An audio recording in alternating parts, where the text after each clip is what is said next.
Is it a door? It is a door. But wait, there's no track. I'm just playing around.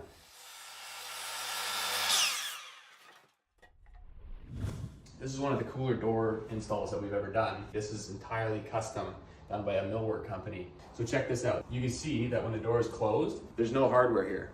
This sliding door functions incredibly well without any visible hardware. It's a huge win for anybody who doesn't like looking at the hardware when the door is in the closed position.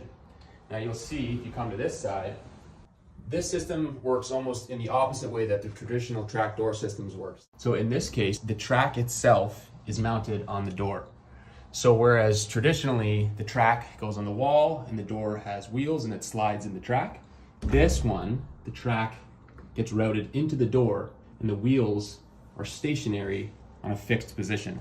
I think most people would agree that that's not too ugly because the hardware gets routed into the door itself. It's not just hanging on the outside. So you can see that in this instance, the ceiling is on a pretty steep angle. And because of that, we were somewhat limited in how we were mounting this door. Was we scribed the door to match the angle of the ceiling, and then we calculated how far down we had to mount this track, and it provides a sort of a shadow reveal at the top. So this gave us a nice clean look, closes the room off nicely, but it also provides the space that the door needs to open and shut without ever binding. A great showcase of what this hardware can do, how seamless it looks when it's open and closed. And it's not that complicated because Dan and I did it. So if we can do it, you can do it. And it's worth the trouble.